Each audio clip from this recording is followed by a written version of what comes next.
Hey boys, welcome back to some more NRL Supercoach 2022 season. It's going to be the round 14 review. We're going to go over how we went, and as you can see from the jump here, 12:59. I mean, it's a high score, but geez, we left some points on the pitch. You'll see in a second. Just a couple of again, we were just so close. We're just so close to getting like just an incredible score, but the captaincy once again let me down.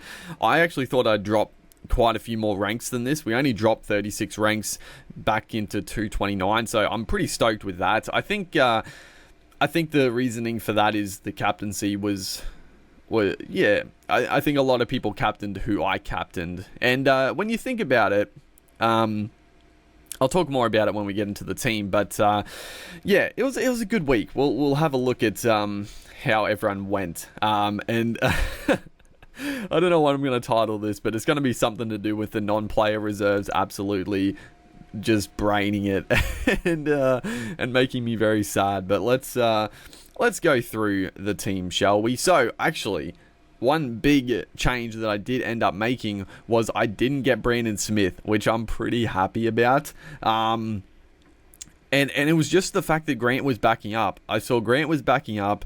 Brandon Smith actually started at number 9, but I just knew that he wasn't, like, I was pretty confident Grant would play decent minutes. And because of the emergence of Josh King, I thought Brandon Smith isn't going to go back to lock and play like 60 minutes. He's going to be used as that impact player, and it's just not worth it. I don't know what he ended up scoring. It was probably like 30, high 30s, low 40s maybe. So I don't think it was the worst score in the world, but yeah, it just, if Grant wasn't backing up and Smith was playing big minutes last week and he would have played big minutes in round 17, I would have gone Smith, because I'll take the two big weeks at number 9, and then you throw in just decent scores at his price, it would have been fine. But the fact that Grant backed up, I was like, you know what, it's just not going to be worth it. We're going to want McInnes at some point, and he scored 63. Obviously his price, what did he actually go up? I got him at he went up another 20 odd K because he got that big score last week. So 63, I mean, if he can get 60s, that's beautiful. Nothing wrong with that. So yeah, McInnes, I ended up going McInnes, which did cost me more money, which I wasn't happy about, but it is what it is. I think overall it was the better decision. We did end up playing Grant. He got 51. I'm not disappointed by it, but obviously his score wasn't going to be massive. I was hoping, a lot of people have traded Grant out, and I was hoping he would go big and, sort of screw a lot of people over, but I'm not interested in cashing Grant out. I know you could make a lot of money, but I've got 15 trades left. Like it's more than a lot of people, but we're still ripping through the trades. So I just, at the end of the season, if I've got a few trades left over, then I'll look back and be like, yeah, okay, maybe we could have traded Grant out, banked some cash, and then got him back in. But keeping a few trades, like you're gonna want Grant back in, and there's a lot of expensive players at the moment, so it's tough to sort of navigate. So, yeah, I'm keeping Grant. He got 51. Hopefully he can bounce back this week and play big minutes against my Broncos. It'll sort of be a game where it'll be a win-win, because obviously I want the Broncos to win, but if the Storm carve them up and Munster and Grant go massive, then I'll also be somewhat happy. Our front row, Papali'i, once again, 59, pretty solid. It is annoying he's playing lock, and Brad Arthur is just an absolute fool. I mean, the Eels, I mean, we'll get into the Eel in a second, but the Eels were just disgusting. They were so bad. Holy shit. The Dogs were good, don't get me wrong. I thought the Dogs were very good, but Jesus Christ, the Eels were just an abomination. And Papali'i got benched for quite a while. I don't understand what Brad Arthur's doing. Like, he's literally the best forward in their team, but I don't get it. Like, why would he not be playing on the edge for 80 minutes? I don't understand, but 59, can't complain. Jason Taumalolo, 89 points. He's just like I said last week, apart from those 2 games, the one where he got rested and the one where he got injured, he's been really good. So 89 points, he's an absolute must, in my opinion, in the front row. Pengai Jr. did come back. I actually I thought he was going to score a big score. It looked like he was. I mean, he was really involved. He was really aggressive, but I guess he was used pretty sparingly. I thought he got a few offloads away, but yeah, I guess his minutes were down. He was more used as that impact player. And I think Pengai, I'm not sure if I might just make one trade this week or potentially two, maybe. I think I can afford to make two, but I think Pengai is a guy that I'm going to look at just sort of, maybe not nothing out, but I'm definitely keen to get down to a cheap guy. But unfortunately, the issue I've got at the moment, I've got all my second row, front row duels in the goddamn front row. So I'm sort of a bit stuffed because there's a couple of options in the back row, but I don't think there's any good options in the front row, unfortunately. But yeah, we'll see how it goes there. But yeah, Pengai is a guy I think I'm going to look at downgrading to make up some cash at some point. Max King, 72 points. My God. What the hell? Just killed it. I mean, is he turning into a keeper? I don't know, man. Like, he's so good. And this is sort of the start of the non-players absolutely killing it and killing me on the inside. Our back row, Ola Kawatu once again, 112. Boy, oh boy, what an absolute monster. Angus Crichton, 55. Not great, but not bad. Adam Elliott, 92. 92. I mean, again, this is a perfect game. Elliott scored. The Broncos won. It was perfect, apart from the injuries to the Broncos. But yeah, Elliott, wow. I mean, he's turning into a keeper as well at the minutes he's getting. Talakai, 79, bounce back. Nat Butcher, 74. God, I was so tempted to play Butcher, but I was just... I don't know. I mean, last week he only played like 30 minutes, and then this week he plays massive minutes. It's frustrating, but I mean, again, like, I'll take the cash. I mean, he's making money, scoring points, which I didn't get, but still 74 points. Ben Trebojevic has been put onto the bench, which is sort of not good, because he's going to be a freaking nightmare as an auto emergency at some point, but hopefully he can just... I don't think he's going to get a starting spot, but hopefully he either gets a starting spot or he just gets out of the team, ideally. Then our halves. So Cleary went big, 106. I had the vice captaincy on him, but I couldn't even loop anyway. So the vice captaincy didn't really mean anything because all of my players were playing. Unless Dylan Brown got ruled out, but obviously he played. So yeah, Cleary I couldn't loop, and that's where I lost. I mean, I'll talk about this in a second, but I didn't lose that many points on it when we do the calculations. Ezra Mam, 79 points. Oh, man. I mean, I'm happy I brought him in. He's going to make a heap of cash. He's going to be a great number for 17, hopefully. And, yeah, but unfortunately we didn't get the points there. Cameron Munster, 43, had a bit of a... Yeah, just didn't have a great game. I guess him and Grant let me down. Dylan Brown, I mean, honestly, I'll take the 44 points. With how bad the Eels were, the fact he got 44 points was not too shabby. And then we go into the back line. Oh, jeez. So, Ruben Garrick, 121. Taylor May, 57. Tago, 69. Absolutely killed it. Mike Acevo, 32. So, this is where oh, man, I was frustrated. You know, obviously, I took the gamble on Sevo, and the fact that the bigger reason why this is such a kick in the guts is because, one, Sawali 59, Kiraz 98, and Kula 75 all killed it.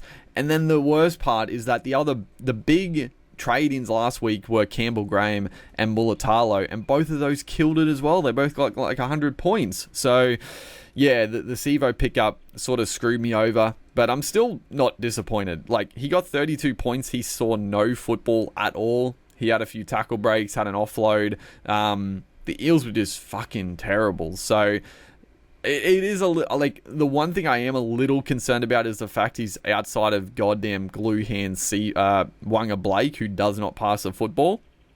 That's the only thing I'm slightly concerned about, but hopefully we just get a few, in the coming weeks, some Gutherson cutout passes to Sevo on the wing, the days of old. And I'm not disappointed. I think Sevo is going to be a good pickup. Surely there's some tries. Surely the Eels are going to bounce back. Like, that was just... they scored one try. And it was, it was a disgusting game. So, disappointed. Like, it screwed me, but I'm not disappointed with the Sevo pickup. And then our fullbacks, Manu, 65...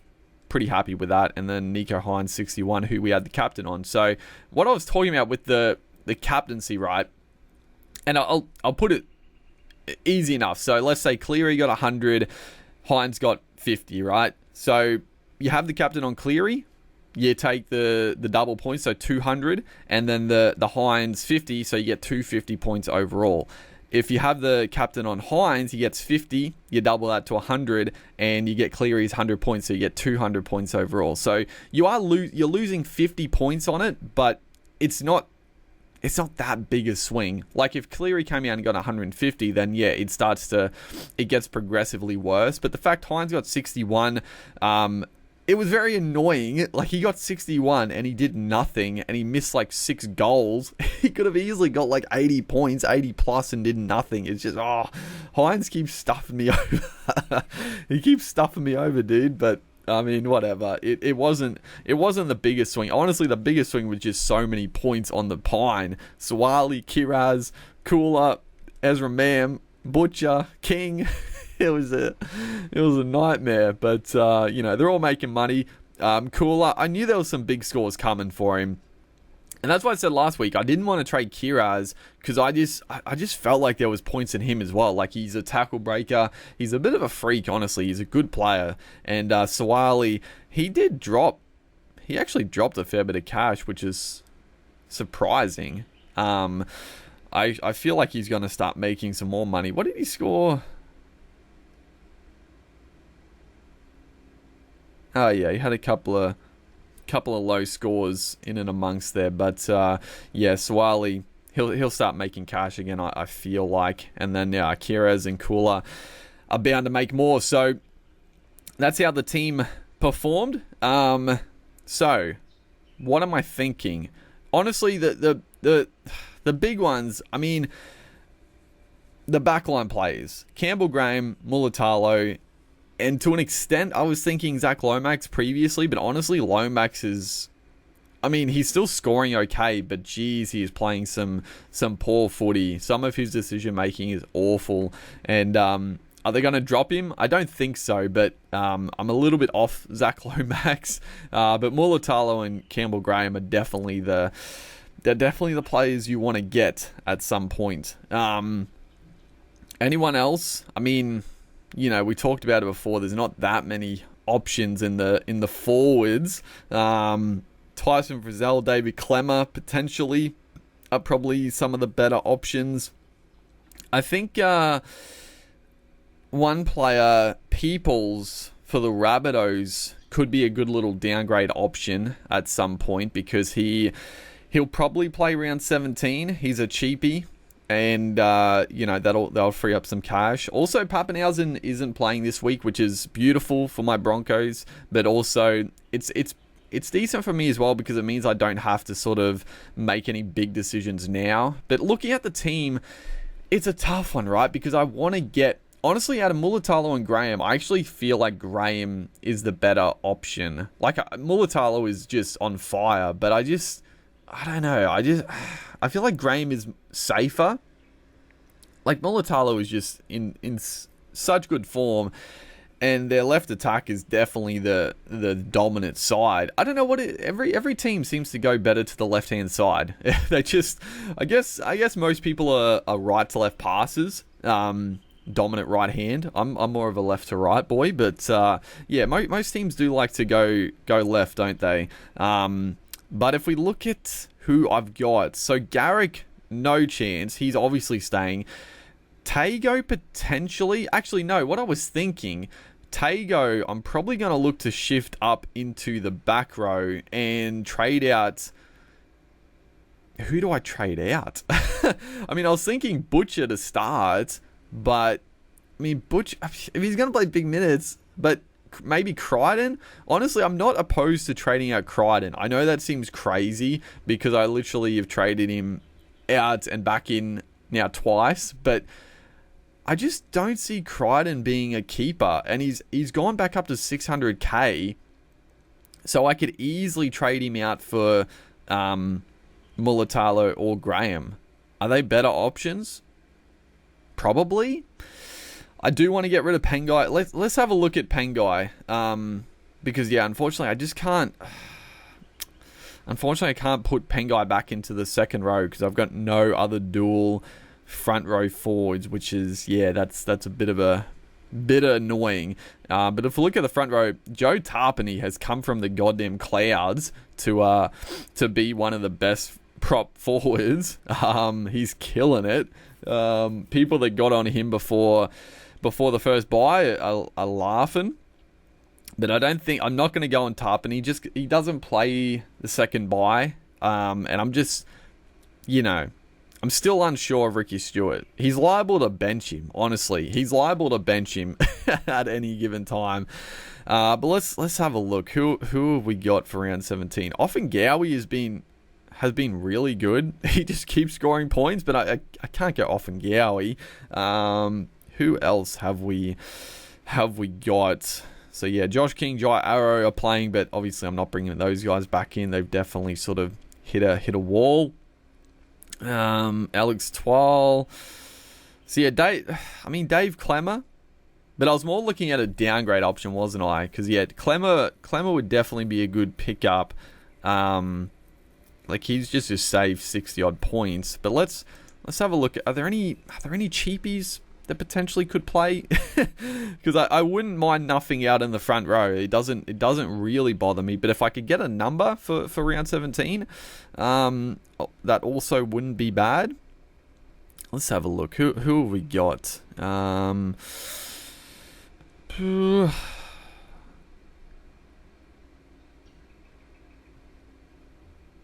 Would Mitchell play round 17? Probably not. I wouldn't think. Who else have we got? There's probably not going to really be any good downgrade options. Otherwise, they would be sort of jumped on, I would expect. Getting a little bit more expensive now. Manly don't play. Do the Dragons play? Yeah, the Dragons play. Michael Molo? He's been okay, but nah. I mean, he's a cheapie, but it would also make the auto emergency a little bit scuffed as well. And then we're getting up into a bit more expensive for what we sort of want to do. So I'm not opposed. I'm not opposed to nothing out Pengai, and I might end up doing that, but we'll see. I think the thing I'm going to do here is who do I get? But that's the thing. Do I get rid of Crichton or Butcher? Crichton or Butcher? I don't know. Or do I just get rid of Tago? I don't think you get rid of Tago. He's been killing it. He's averaging 60. Crichton's averaging 60. Butcher's averaging 53. But Crichton's 600k. Oh, it's a tough choice. It's a real tough choice. I don't know. Because if we look, we'll look. Let's just, because I could afford just going Tago, but I don't think I'm going to get rid of Tago. I think it's either Crichton or Butcher. I mean, I was thinking Elliott was one of the first to go, but he's got back-to-back 90s. But if we look at the back line, so we've got Manu, Garrick, Talakai.